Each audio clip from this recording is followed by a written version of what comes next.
Este es un mensaje del pastor John MacArthur, traducido y predicado en español para el mundo de habla hispana. Al llegar esta mañana nuestro mensaje en nuestro estudio de la Palabra de Dios, nuestro estudio bíblico nos lleva a la segunda parte en el plan de Dios para ofrendar. Y continuamos con esta serie de 2 partes y realmente estamos estudiando muchas cosas que hemos tocado en el pasado y apartando simplemente 2 mensajes especiales acerca del área entera de la ofrenda cristiana. De hecho, el plan entero para ofrendar a lo largo de la Palabra de Dios.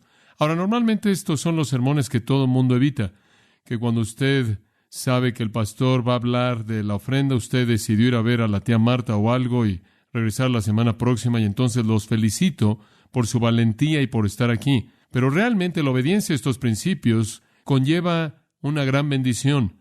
Hay muchas cosas en la palabra de Dios que son enfatizadas de manera especial en términos de la bendición que la sigue, y la ofrenda es una de ellas. Y reconozco que el tema de la ofrenda es como cualquier otro tema en la Biblia, es la revelación de Dios y necesita ser entendida. Y como el apóstol Pablo pudo decirle a los ancianos efesios, así también yo debo poder decirles a ustedes que he cumplido mi ministerio y que no he rehusado anunciarles todo el consejo de Dios.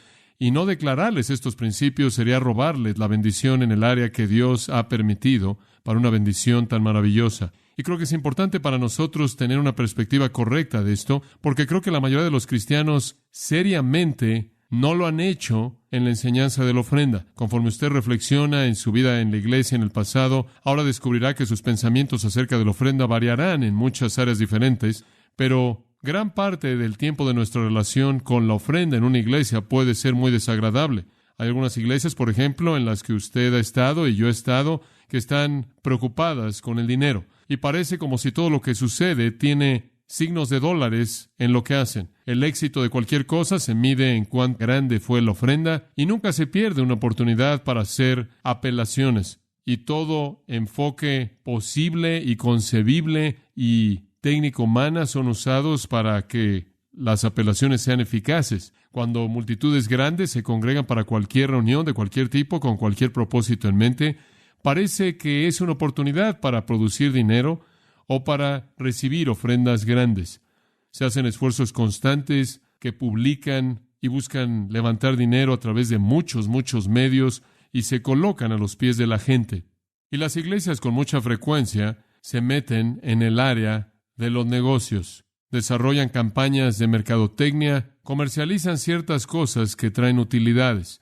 Esta es una de las cosas en las que tenemos convicciones fuertes aquí en Grace Church, que cualquier cosa que le proveemos a usted, sea en el ministerio de cintas o en la librería o lo que sea, las clases de logos, sea provisto para usted exactamente y de manera precisa al costo que nos cuesta para proveerle a usted lo que sea, sin cargarle nada más por encima de eso, porque sentimos que eso sería quitarle a usted ese dinero que le pertenece a usted en administración hacia Dios, lo cual debe ser voluntario. Y entonces sentimos que este es un área importante, y muchas personas han sido parte de sistemas en iglesias que les han quitado dinero en maneras que no son bíblicas. Otra cosa que creo que es importante y ha quitado la perspectiva en esto es que en muchos casos las iglesias caen en el peligro de ser parciales hacia los ricos. Tendría que decir que es verdad que en muchas iglesias las personas más adineradas dictan la teología y cómo se hacen las cosas. Y algunos de ustedes quizás han visto esto suceder. Juan Murray dijo, quizás pocas debilidades han manchado la integridad de la iglesia más que la parcialidad que se le muestra a los ricos. La iglesia ha hecho concesiones con sus vicios, los vicios de ellos, porque ha temido la pérdida de su patrocinio. Su voz ha sido callada por personas respetables y la disciplina ha sido sacrificada, y han doblado la rodilla ante el prestigio mundano. Fin de la cita. Y creo que eso es como Santiago 2. No tengan su fe en términos de parcialidad hacia personas. Si un hombre entra y tiene un anillo de oro, no le den el mejor asiento y le digan al hombre que está vestido en harapo, siéntate bajo mis pies.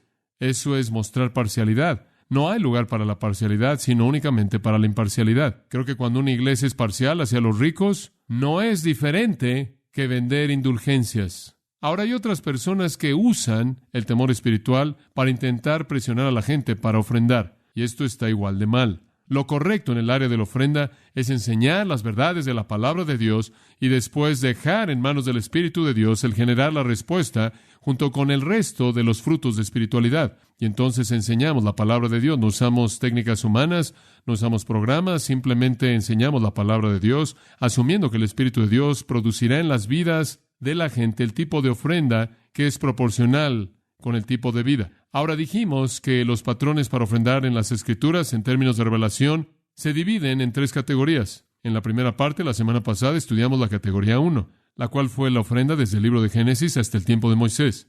La primera fase de ofrenda en términos de la historia de Dios. La segunda fase que estudiamos la semana pasada también fue de Moisés a Cristo, el tiempo de la ley. Y vimos que en ambas fases de la ofrenda hubieron 2 tipos de ofrenda enseñadas en la palabra de Dios. La primera fue la ofrenda obligatoria, y dijimos que la ofrenda obligatoria siempre estuvo relacionada con los impuestos, ¿no es cierto? Que en cualquier momento que hubo un porcentaje estipulado, tuvo que ver con los impuestos.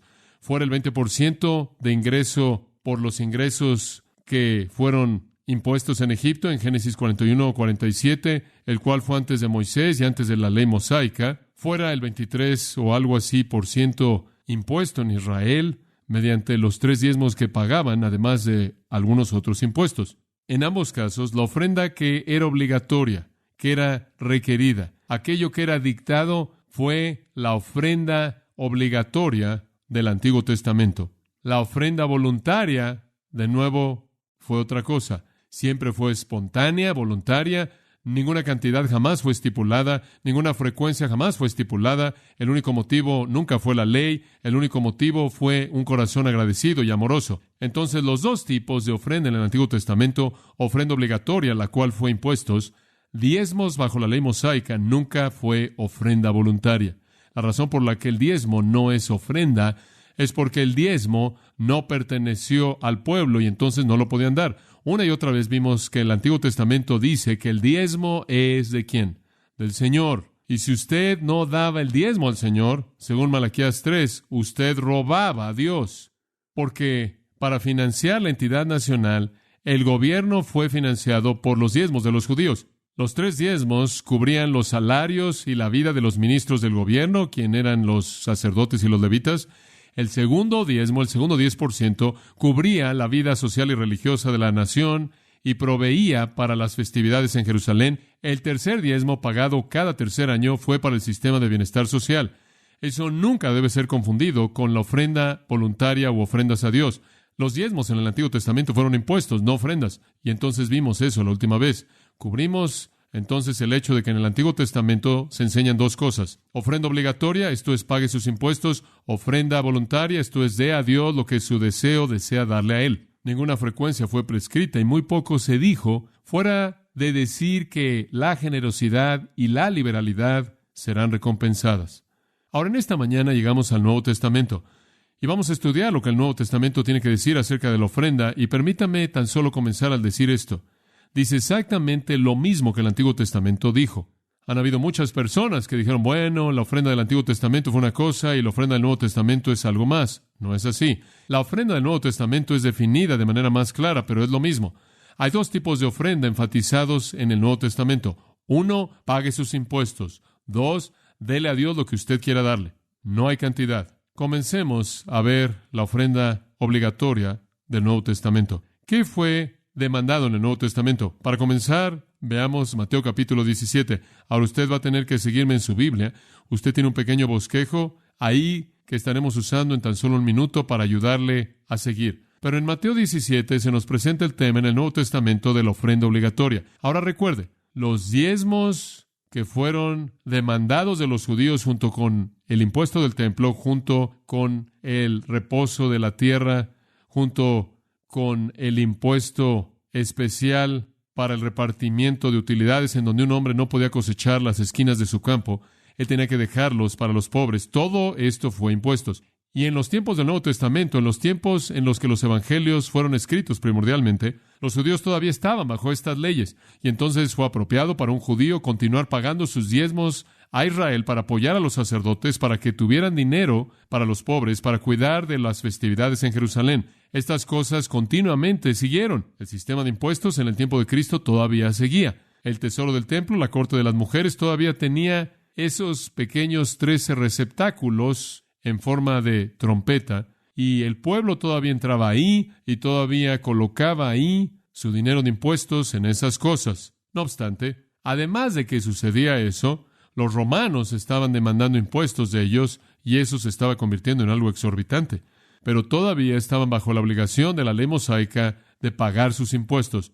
Y Jesús hace comentarios de esto de manera repetida en los evangelios. Veamos Mateo 17:24. Y cuando llegaron a Capernaum, los que recibían el dinero del impuesto, tributo significa impuestos, vinieron a Pedro y dijeron, ¿acaso vuestro maestro no paga impuestos? Ahora estos eran los recaudadores de impuestos. Y vinieron a Pedro y dijeron, ¿qué hay acerca de tu amo? ¿Paga impuestos? Me gusta esto. Él dijo, ¿qué? Sí, Jesús pagó sus impuestos. Ahora en esta noche usted va a oír 1 Juan 2:6 que dice que debemos andar como Él anduvo. Debemos pagar nuestros impuestos. Él los pagó. Y creo que es tan emocionante ver que Mateo presente esto, porque Mateo, como puede ver, está involucrado en declarar a Cristo como Rey. Y aunque Él es Rey, de hecho Rey de Reyes, Él aún se somete a sí mismo a aquello que es correcto en términos de pagar los impuestos legales obligatorios. Jesús pagó sus impuestos. Ahora quiero que vea cómo Él los pagó, lo cual fue algo interesante. Y cuando Él llegó a la casa, Jesús le habló el primero diciendo, ¿qué estás pensando, Simón? ¿De quién reciben los reyes de la tierra tributo o impuesto? ¿De sus propios hijos o de los extraños? Bueno, obviamente los reyes no cobran impuestos a sus propios hijos. Le dan la vuelta a eso, pero no con los extraños. Pedro le dijo, de los extraños. Jesús le dijo, entonces los hijos son libres. En otras palabras, Él está haciendo una pequeña analogía, realmente que no necesitamos pagar sus impuestos. Verdaderamente somos la familia del rey. Pero, a pesar de eso, no sea que los ofendamos, desciende al mar, avienta un anzuelo, toma el pez que primero salga y cuando hayas abierto su boca encontrarás una moneda. Toma eso y dáselos para mí, para ti. Ahora, amigos, esa es la manera de conseguir su dinero para impuestos. Digo, si todavía estuviera en vigencia alrededor del 1 de abril, las playas estarían llenas de gente, llenas de cristianos, desde San Diego a San Francisco, usted sabe. Ahora tenemos que admitir que Dios ya no está operando de esa manera, desafortunadamente. Algunos cristianos, sin duda alguna, conseguirían sus redes, pero bueno, eso fue cruel. Verdadero, pero cruel. El punto del pasaje es simplemente este. Jesús pagó sus impuestos. Jesús, de nuevo, promoviendo lo que el Padre promovió en el Antiguo Testamento, en el tiempo mosaico, lo que el Padre instituyó en el tiempo premosaico, pague sus impuestos. Esta es ofrenda obligatoria. Ahora vaya a Mateo capítulo 22 y veámoslo de nuevo. Otro pasaje relacionado con lo mismo, Mateo 22:15. Entonces fueron los fariseos y tomaron consejo para decidir cómo enredarlo en sus palabras, lo cual, claro, fue ridículo. Nunca tuvieron éxito. Y le dijeron sus discípulos con los herodianos, la familia de los Herodes, diciendo, Maestro, sabemos que tú eres verdadero y enseñas con verdad el camino de Dios. Y esto simplemente está goteando de hipocresía. Y que no tienes cuidado de los hombres, eso significa que tú no te preocupas por un hombre por encima de otro, no consideras la persona de los hombres, en otras palabras, tú tratas a todo el mundo igual. Si todo el mundo es igual, entonces dinos, por lo tanto, ¿qué piensas de esto? ¿Es lícito pagar impuestos a César o no? ¿Debemos pagar nuestros impuestos o no a Roma? Bueno, como puede ver, si Jesús dice paguen sus impuestos, entonces los judíos van a ir en contra de él. Él es prorromano. Si él dice no paguen sus impuestos, los romanos van a irse en contra de él. Entonces creen que lo tienen entre la espada y la pared. Pero Jesús, percibiendo su impiedad, dijo, ¿por qué me tentáis, hipócritas? Él usó el enfoque directo. Versículo 19. Muéstrenme el dinero del impuesto. Denme una moneda. Le trajeron un denario. Y él dijo a ellos, ¿de quién es esta imagen y la inscripción? ¿El retrato de quién está en esta moneda? Y ellos dijeron, de César. Él les dijo, dad por tanto a César lo que es de César y a Dios lo que es de Dios. Y realmente esa fue una respuesta tremenda, con mucha más profundidad de lo que se oye. Ahora, esto puede irse a César. Lo importante, dénselo a Dios. Cuando oyeron estas palabras, se maravillaron y lo dejaron y se fueron. Los impuestos son necesarios y Jesús dijo, paguen sus impuestos, hagan lo correcto. Eso es ofrenda obligatoria. Mateo 23:23 hace referencia a esto. Jesús le dice a los fariseos, Él los llama hipócritas de nuevo, por quinta vez en la misma conversación, y él tiene más 3 por delante. Ustedes pagan sus diezmos de la menta, esas son las pequeñas hierbas, y anís, esas son plantas, y el comino, esas son semillas. Aquí estaban, si tenían 10 semillas, le estaban dando una semilla a los sacerdotes, si tenían 10 hierbas, estaban separando sus hojas de té, y hacían lo mismo, como pueden ver. Y esto es maravilloso, como pueden ver. ¿Saben una cosa? Están haciendo esto, pero han omitido, ustedes saben, las cosas de mayor peso, tales como la justicia, misericordia y la fe. Oh, esos son tan legalistas. Ahora Él no los condena por pagar los diezmos. Fue correcto por parte de ellos hacer eso. Jesús reconoce eso. Este fue su sistema de impuestos. Él simplemente dice: han ignorado las cosas que realmente importan. Esa es la razón por la que son llamados hipócritas. Pero observe aquí que el diezmo fue aquí en referencia a ofrendar no voluntariamente, sino aquello que era obligatorio. El 10% de todo lo que un hombre tenía, todo lo que cultivaba, todo lo que usted poseía, tenía que ser dado. Esto continúa en el tiempo del Nuevo Testamento bajo la economía de Israel, porque esto fueron impuestos. De nuevo, usted en Lucas 18:12 tiene otra referencia a los diezmos, y esta es la única otra mención del diezmo en los evangelios. En ningún lugar en el Nuevo Testamento se encuentra que la iglesia tiene que diezmar. Nunca se requiere de la iglesia, siempre es en referencia a la economía de Israel en los evangelios y en el libro de Hebreos. Únicamente se menciona en referencia a Melquisedec y Abraham desde atrás en el libro de Génesis. No se aplica a la iglesia en absoluto. Y aquí está en conexión con jactarse y la hipocresía. 18:12. Este fariseo vino al templo, orando consigo mismo, dijo: ayuno 2 veces a la semana y doy diezmos de todo lo que gano. Y aquí él se está jactando de sus diezmos. Él pagaba sus impuestos. Bueno, escuchen, amigos, pagar sus impuestos no era nada por qué jactarse. Usted tenía la obligación de hacer eso. Entonces el Evangelio, eso es lo único que el Evangelio dice acerca de diezmar. En los libros que conocemos como los Evangelios, eso es lo único que tiene que decir. Y todos esos incidentes en referencia a que Israel pagaba sus impuestos al gobierno nacional o a Roma, les daban lo que tenían la obligación de darles. Y como dije, en el libro de Hebreos, capítulo 7, la única otra mención del diezmo tiene que ver con lo que Abraham hizo en el caso de Melquisedec. Y ese fue Abraham dándole el 10%, no porque Dios le dijo que lo hiciera, simplemente resultó que le dio la 10ª parte. Él se ofreció de manera voluntaria para dar esa cantidad. En ningún momento el Nuevo Testamento jamás sugiere o inclusive da la pista, y hay suficientes lugares en donde podría haberlo hecho, pero no lo hace y no dice que el diezmo es obligatorio para el cristiano. E incidentalmente le dije que el diezmo en el Antiguo Testamento fue 23%, no el 10% que pensamos, porque fueron 3 diezmos. Muy bien, en Romanos 13 descubramos lo que el Nuevo Testamento tiene que decir en las epístolas a la iglesia acerca de esta ofrenda obligatoria. Ahora, no estamos bajo la economía judía. Dice usted: wow, no soy judío, no estoy viviendo en Israel, no tengo que pagar mis impuestos ya. Ese fue el gobierno nacional de Israel, eso fue para financiar la nación, estoy en Estados Unidos, no tenemos una teocracia religiosa aquí, eso es seguro. Eso no significa nada, no significa que usted no tiene la obligación de pagar impuestos. Versículo 1 de Romanos 13 dice: porque no hay autoridad sino de parte de Dios, porque las que hay por Dios han sido establecidas. Si resisten esa autoridad, versículo 2, van a recibir juicio. Ahora pase al versículo 6. Por esta causa pagáis vosotros los impuestos. Porque ellos, estos los ministros del gobierno de Estados Unidos o el gobierno en el que usted esté, son ministros de Dios. Dice usted: oh no, oh sí. Dice usted: pero no son muy piadosos. Usted tiene razón, en muchos casos eso es verdad. No obstante, Dios ha diseñado que el gobierno humano sea una fuerza para mantener a la sociedad operando, para castigar al malo y para apoyar el bien. Y en un sentido, no en un sentido de que yo soy un ministro de Dios, sino en el sentido de que ellos gobiernan en el lugar de Dios a través de una institución de Dios llamada el gobierno humano, son sus ministros. Recuerde esto: cuando usted paga sus impuestos, usted en el sentido más verdadero está apoyando la obra de Dios. Ahora, sé que eso se oye como un shock, pero es verdad. Dice usted: bueno, si hago trampa un poco en mis impuestos aquí y hago trampa en mis impuestos allá, voy a tener más dinero para el Señor. No. Usted va a robarle al Señor. Usted va a caer en la categoría de Malaquías 3 al no pagar sus impuestos.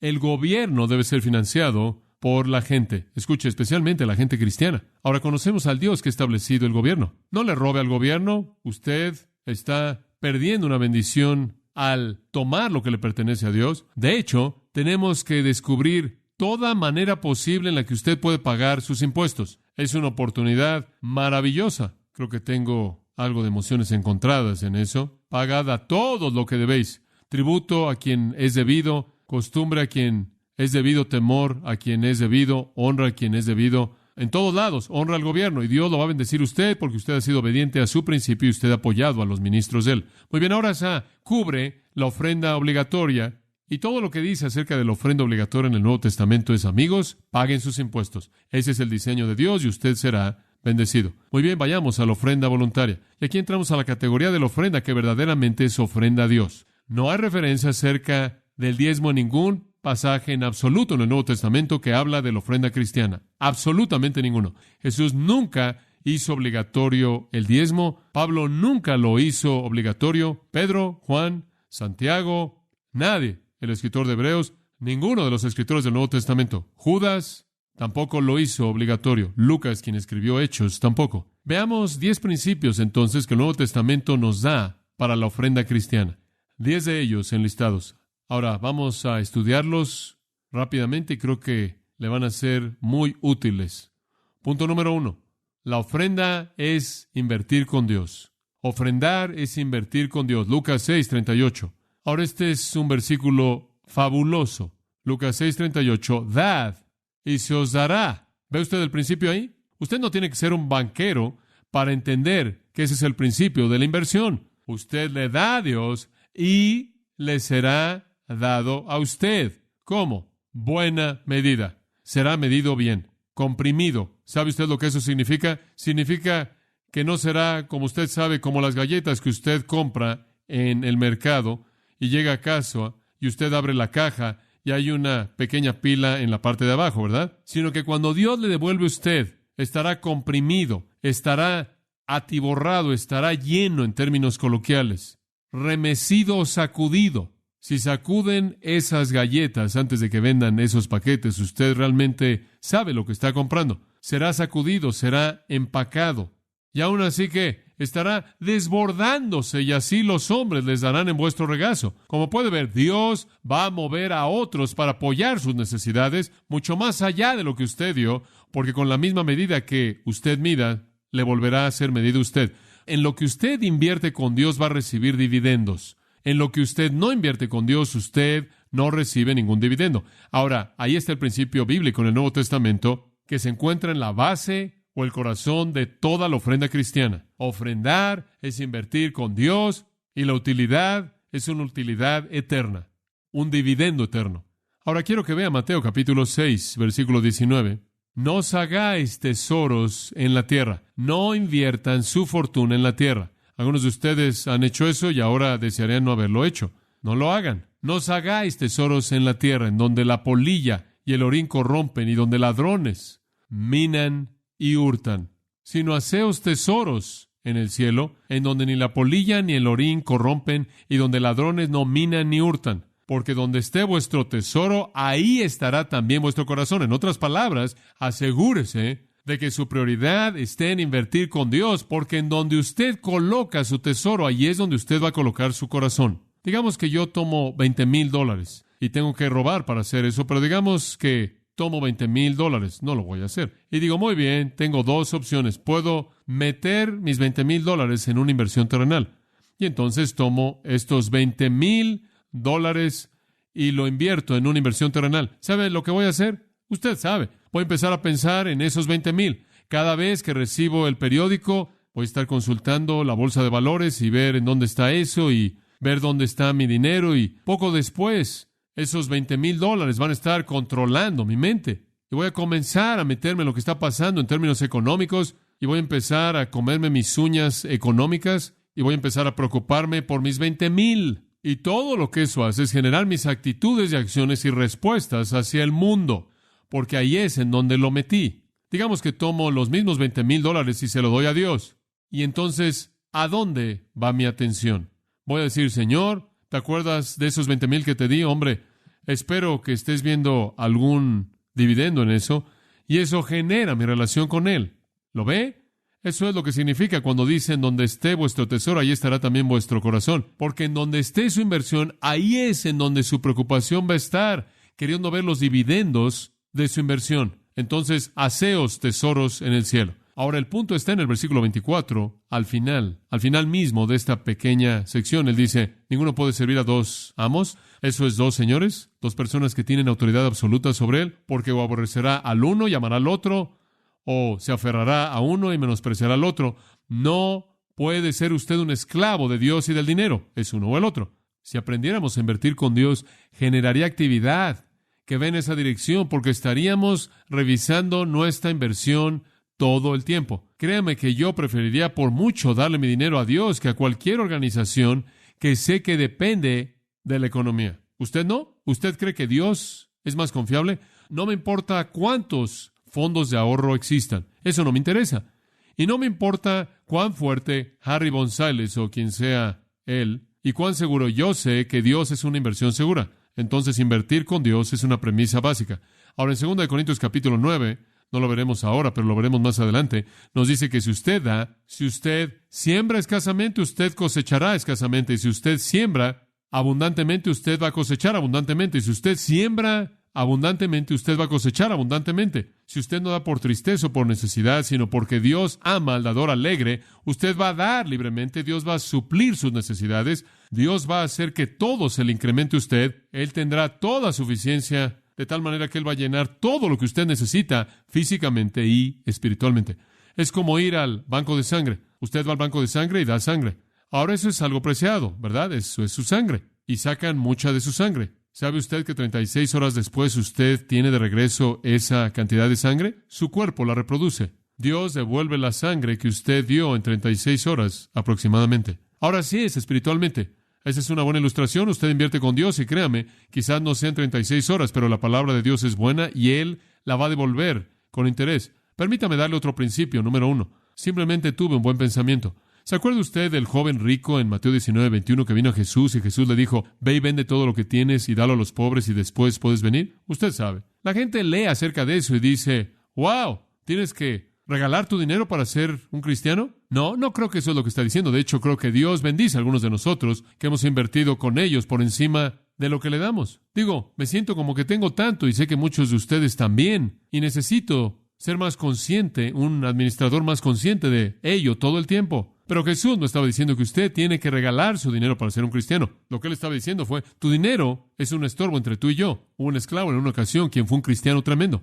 Él dio un gran testimonio a su amo. Su amo vino a él un día y le dijo, usted sabe, lo que tengas, lo quiero. Tienes tal paz y gozo y contentamiento, no lo puedo creer. ¿Qué es? ¿Cómo puedo obtener esto? Él le dijo, vete a la casa, ponte tu traje blanco y ven aquí, trabaja en el lodo con el resto de los esclavos si lo puedes tener. Él dijo, ¿de qué estás hablando? Él le dijo, nunca podré hacer eso. Yo soy el amo. Tú eres el esclavo. Yo soy el amo de la casa. No puedo hacer eso. Eso está por debajo de mi dignidad. Y él se fue. Regresó un par de meses después y le dijo, yo no puedo resistir volverte a preguntar, ¿qué es lo que tienes y cómo puedo tener esto? Y él dijo, te dije, ve, ponte tu traje blanco y ven a trabajar al lodo con nosotros y lo puedes tener. Y él estaba furioso otra vez y se fue. Finalmente, en desesperación, regresó al esclavo y le dijo, no me importa lo que tenga que hacer. Tengo que hacerlo, haré lo que sea. Y él le dijo, ve, ponte tu traje blanco y ven. ¿Harás eso? Y él dice, sí. Él le dijo, no tienes que hacerlo. ¿Usted ve el punto? Él sabía que lo que estaba entre el hombre y Cristo era la soberbia, él mismo. Y él puso el dedo en la llaga. Eso es todo lo que Jesús está diciendo. Hasta que sueltes tu dinero, estás separado de Dios, porque no puedes servir ambos. Muy bien, vayamos al principio número 2. La ofrenda debe ser sacrificial. La ofrenda debe ser sacrificial. No es la cantidad, es simplemente lo que le cuesta a usted darlo. Observe Mateo 12:41.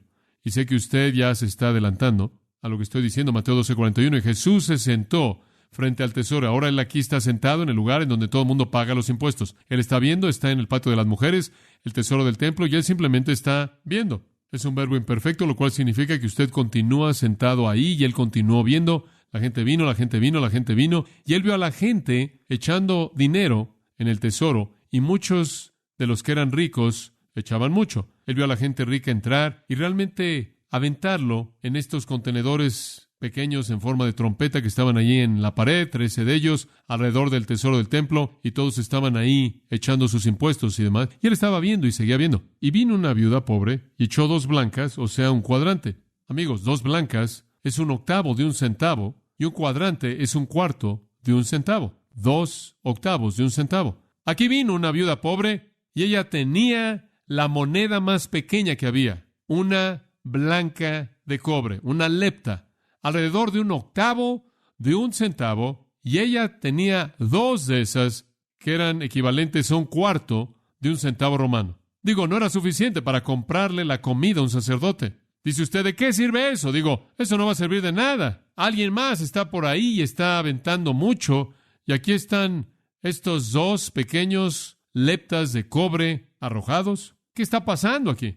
Él llamó a sus discípulos y pensó, aquí está mi oportunidad para enseñar. Él enseñó a partir de las ilustraciones vivas de la vida. ¿Sabe una cosa? Uno de los principios que he aprendido acerca de discipular a la gente es este. El discipulado se lleva a cabo mejor en la aplicación de los principios de la verdad a la vida cotidiana. En otras palabras, sentarse con un grupo de gente en un cuarto y tratar de discipularlos realmente no llega al punto. Lo que usted tiene que hacer es aplicar sabiduría bíblica al flujo de la vida. Y esto es lo que Jesús hizo con sus discípulos. Caminaron a lo largo del mundo y Él les enseñó a partir de lo que Él vio que estaba pasando. Él resolvió sus problemas con soluciones espirituales. Eso es discipular. Entonces Él llama a sus discípulos y dice, de cierto os digo que esta viuda pobre echó más que todos los que han echado en el arca. Dice usted, espera un minuto.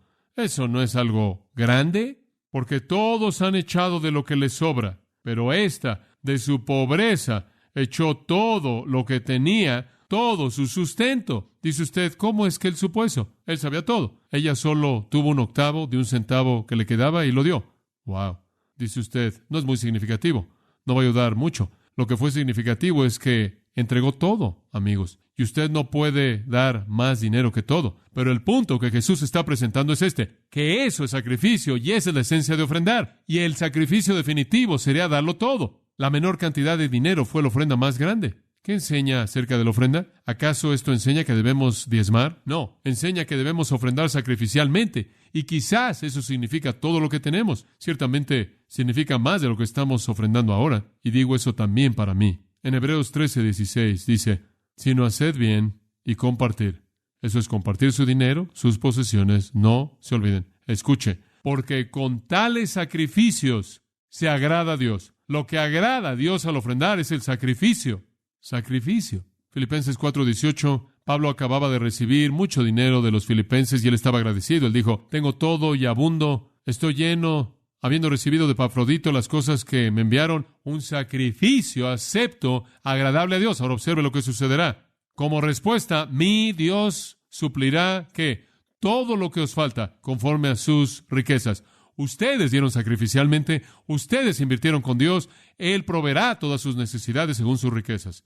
Principio número 3. La ofrenda no es cuestión de lo que usted tiene. Ahora la gente siempre dice, si tan solo tuviera más, daría más. ¿Ah? No, no es así. Leí de un granjero a quien el predicador vino a ver. El predicador fue a ver al granjero y él dice, hola, granjero. Él dice, si usted tuviera $200, ¿daría 100 de ello al Señor? Él le dijo, ¿lo haría? Él le dijo, si usted tuviera 2 vacas, ¿daría una de ellas al Señor? Él dijo, ¿lo haría? Él dijo, si usted tuviera 2 cerdos, ¿daría uno de ellos al Señor? Él dice, no, eso no es justo. Usted sabe que yo tengo 2 cerdos. Ahora vaya a Lucas 16:10 y permítame mostrarle este principio en la palabra de Dios.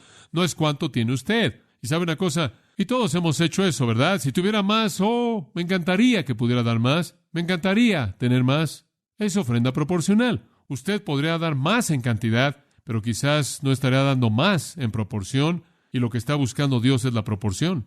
En Lucas 16:10 se nos presenta esto. El que es fiel en lo muy poco, también en lo más es fiel. Y el que en lo muy poco es injusto, también en lo más es injusto. Si usted no está ofrendando sacrificialmente con lo que usted tiene, usted no ofrendaría sacrificialmente si usted tuviera más, ¿verdad? Eso es lo que él está diciendo. Hombre, ese es un principio tremendo en Lucas 16:10. Usted ve esto ilustrado de una manera tan hermosa en 2 Corintios 8. Los macedonios dieron una ofrenda a los cristianos en Jerusalén. Y dice en el versículo 2 de 2 Corintios 8, los macedonios, como en una gran prueba de aflicción, la abundancia de su gozo y su profunda pobreza abundaron en riquezas de su liberalidad. Él dice, pobreza profunda abundó en liberalidad. En otras palabras, no tuvieron mucho, pero hombre, dieron de manera liberal. Y claro, en el versículo 5 él dice, eso es porque, en primer lugar, entregaron ¿qué? Se entregaron a sí mismos. Primero se entregaron a sí mismos. La ofrenda no es cuestión de lo que usted tiene, es cuestión del corazón. Es cuestión del sacrificio que usted desea darle a Dios. Y en el versículo 7, por tanto, como vosotros abundáis en todo, fe, palabra, conocimiento, diligencia, amor, abundad en esto también. Cuando usted le da a Dios, usted debe abundar en ese mismo sentido en el que usted abunda en esas virtudes espirituales. Principio 4. La ofrenda afecta las riquezas espirituales. ¿Qué dice ahí en Lucas 16? Esta es una de las afirmaciones más sobrias con respecto a la ofrenda en las Escrituras. Lucas 16:11. Pues en las riquezas injustas no fuisteis fieles, y el dinero no es justo, ¿verdad? El dinero simplemente es neutral. ¿Quién os confiará lo verdadero? Hombre, eso es potente. Si usted no puede manejar el dinero, lo cual son riquezas terrenales, ¿usted cree que Dios le va a dar a usted riquezas espirituales para que las maneje? Ahora escuche lo que estoy diciendo. Si usted no usa el dinero sabiamente, a usted nunca se le dará responsabilidad espiritual. Eso es lo que le está diciendo. Versículo 12. Y si en lo ajeno no fuisteis fieles, ¿quién os dará lo que es vuestro? Ahora aquí está la idea. Aquí. Un padre tiene un hijo a quien le quiere dar el patrimonio. El hijo es el primogénito, él es el heredero del patrimonio. El padre quiere descubrir si el hijo va a administrar el patrimonio de manera apropiada y entonces él le da X número de dólares que no son de él y él observa cómo el hijo usa el dinero. No por causa del dinero, sino como una medida de la virtud del joven. Si el joven no usa el dinero apropiadamente, él es desheredado y él busca a alguien más para que esté a cargo de su patrimonio. Eso es esencialmente lo que está sucediendo. Y la aplicación para nosotros es simplemente esto. Dios le encomienda en sus manos algo de valor. El dinero que usted tiene no es de usted, es de Él. Él se lo dio a usted. Si usted no usa ese dinero sabiamente, entonces Dios ve por evidencia que usted no usa las riquezas apropiadamente, las riquezas del mundo. Él nunca le dará a usted las riquezas verdaderas. Eso es responsabilidad espiritual, quizás retenida, de aquellos que no pueden manejar las finanzas. Yo conozco hombres personalmente, cercanos a mí, que he conocido por muchos años, y hay muchos otros, además de ellos, que han salido del ministerio en su totalidad. Dios les ha quitado de manera total su responsabilidad espiritual, porque llegaron a un punto en donde no podían usar el dinero. Escuche, el ofrendar es un asunto que afecta las riquezas espirituales. Si usted quiere que Dios le dé a usted responsabilidad y cosas espirituales, la responsabilidad verdadera, entonces usted tiene que probar que usted puede manejar los bienes del mundo. Número 5. Ahora esto es tan importante. Las cantidades que ofrendamos son determinadas de manera personal. Y para esto, observe Lucas 19. Y esta es una historia que recuerdo de manera tan vívida cuando fui un pequeño. ¿Se acuerda usted de la historia del hombre que estaba en el árbol llamado Zaqueo? Todo el mundo se acuerda de eso. Una de las historias simpáticas en la Biblia, chistosas. Jesús entró y pasó por Jericó. Y aquí había un hombre llamado Zaqueo, quien era de los principales entre los recaudadores de impuestos, lo cual, claro, lo hacía como el beso de la muerte. Todo el mundo lo evitaba. Y él era rico. Y claro, él era rico porque él podía demandar cualquier cantidad de impuestos que él quisiera. Y buscó ver a Jesús. Quería ver quién era. Él quería conocer acerca de esta persona de la que había oído. Había una gran multitud y él era bajo de estatura. Entonces se adelantó y se subió a un árbol sicómoro para verlo cuando él pasara por ahí. Y él estaba ahí colgado de ese árbol sicómoro. Y cuando Jesús vino al lugar, él miró hacia arriba y lo vio y le dijo, Zaqueo.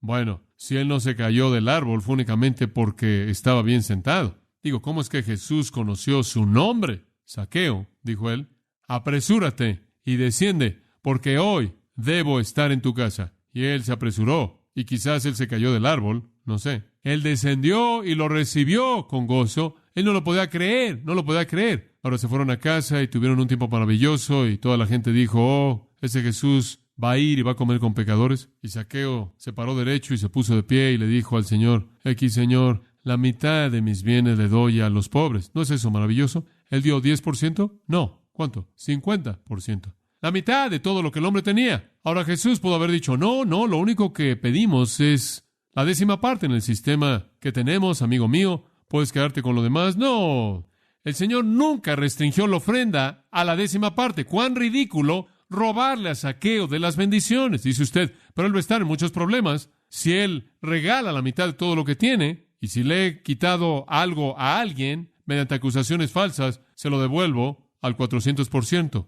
Oh, maravilloso. Como puede ver, el punto aquí es que la ofrenda se realiza espontáneamente, motivada por amor y gratitud, no motivada por la ley. ¿Lo ve?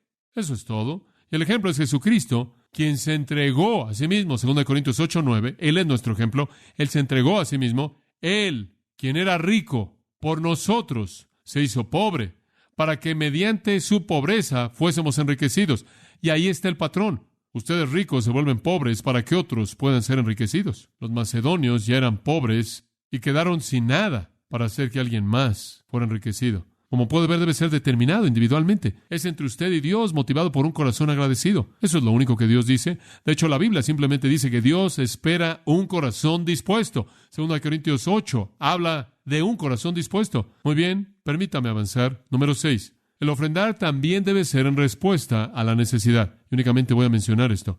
Es verdad que el ofrendar debe ser espontáneo y voluntario, simplemente emanando de un corazón amoroso, agradecido, pero el ofrendar también en el Nuevo Testamento debe ser en respuesta a la necesidad. Por ejemplo, en Hechos 2, 43 al 47, habían cristianos, ¿se acuerda usted?, en el tiempo de Pentecostés que tenían necesidad, y dice ahí que estaban vendiendo y repartiendo cosas y tenían las cosas en común. En otras palabras, estaban compartiendo sus bienes con aquellos que tenían necesidad. Y se acuerda usted que en el capítulo 4, cómo estaban vendiendo tierras y tomando el dinero y entregándoselo a los apóstoles para que los apóstoles se lo dieran a los necesitados. Habla de cómo Bernabé hizo eso, y después cómo Ananías y Zafira públicamente dijeron que estaban dándole a los pobres y retuvieron algo y murieron. Dios los ejecutó por mentir al Espíritu Santo. Pero en Hechos 2 y Hechos 4 y Hechos 5 vemos ilustraciones de cómo dieron para satisfacer necesidades. El apóstol Pablo recolectó una ofrenda, ¿no es cierto?, por todo el área de las iglesias y el mundo gentil, para llevarlo a los santos necesitados, pobres en Jerusalén. En Hechos 11 nos dice que hubo un hambre y que los santos recolectaron dinero para llevarlo a la gente que estaba en el hambre. Hechos 11, 27 al 30. Y no se demanda porcentaje alguno. Simplemente fue lo que fue la necesidad. Si un hombre viene con una necesidad, usted satisface su necesidad. Si lo da el Señor, usted lo da motivado por el manantial de gozo y gratitud y amor en su corazón. Y entonces, la ofrenda debía ser en respuesta a la necesidad. Sí, podríamos decir, bueno, tenemos muchas necesidades y pueden dar, o podemos decir, miren, tenemos un misionero que necesita dinero, o necesitamos un edificio nuevo, o queremos expandir aquí, queremos añadir más gente al personal de nuestra iglesia, queremos tener más ministerios con ustedes y necesitamos apoyarlos, etcétera, etcétera. Y usted puede responder a esas necesidades por igual, como también al amor y la gratitud en su propio corazón. Muy bien, número 7. El ofrendar es para demostrar amor y no ley. El ofrendar es para demostrar amor, no ley. 2 Corintios 8, voy a saltarme aquí conforme avanzamos, pero observe 2 Corintios 8, 8 y 9. Amor, no ley, no está usted bajo un sistema de ley. Hablo no por mandamientos. ¿Ahora escuchó eso? Este no es un sistema legal. Esta no es una prescripción de un porcentaje. No hablo por mandamiento, sino por ocasión de la disposición de otros y para proveer la sinceridad de su ¿qué? De su amor. Les estoy dando toda esta información acerca de la ofrenda, lo cual domina este capítulo, no a manera de mandato, sino simplemente como una prueba de su amor. Oh, eso es bueno, ¿no es cierto? El ofrendar es una prueba de su amor. Porque vosotros conocéis la gracia de nuestro Señor Jesucristo, que aunque fue rico, por vosotros se hizo pobre, para que mediante su pobreza fueran enriquecidos. Ustedes conocen el patrón, ustedes conocen el ejemplo de que el amor lo da todo. No les estoy dando un mandamiento, no estoy degenerando todo esto en legalismo, les estoy diciendo, prueben su amor, demuestren su amor. Observe el versículo 12. Porque si primero hay una mente dispuesta, Pablo dice, él está hablando de la ofrenda. Todo lo que Dios quiere es una mente dispuesta, alguien que quiere dar. Versículo 7 del capítulo 9. Todo hombre, según propuso en su propio corazón, así dé. Es para demostrar amor. No por tristeza, no por necesidad, no legalismo, sino amor. Y cuando usted coloca una prescripción en la ofrenda, usted le da a la gente una ley a la que se tiene que sujetar. En lugar de que operen en base al amor, usted les ha robado a ellos. Número 8, la ofrenda debe ser planeada. La ofrenda debe ser planeada. 1 Corintios 16:1. Ahora, aquí estaba el plan de Dios. Él se lo dio a las iglesias en Galacia, todas ellas. Él Se lo dio a la iglesia corintia aquí. Este es mi plan, dice él en el versículo 1, para recoger la ofrenda. Versículo 2, en el primer día de la semana, eso es el día de hoy, el día del Señor, cada uno de vosotros, apártelo. Todo cristiano, dice usted, bueno, no tengo dinero, yo doy mi talento. Bueno, no doy mi dinero, doy mi tiempo, doy mi mente, mis pensamientos, mis ideas. No. Eso le enseña a usted administración de su dinero. No, cada uno de ustedes apártelo y guárdelo.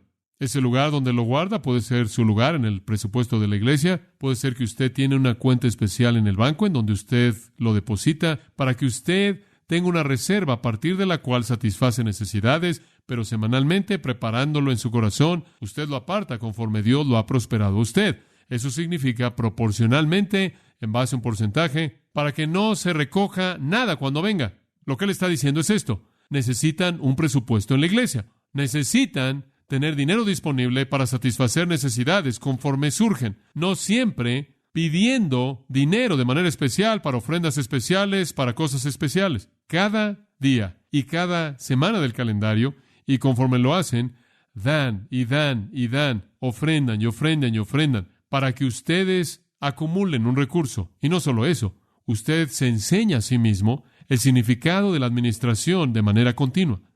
Usted no solo está respondiendo a necesidades emocionales. La ofrenda entonces debe ser hecha de manera sistemática, debe ser hecha de manera proporcional, debe ser hecha de manera fiel, conforme usted determine en su corazón. La palabra determina de ipeo y pra significa escoger de antemano. Usted lo aparta de antemano.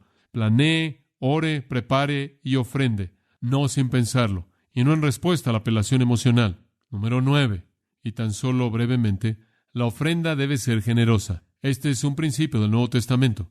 En 2 Corintios capítulo 8, versículo 2, él dice, su profunda pobreza abundó en riquezas de su liberalidad. Eran pobres, pero dieron generosamente.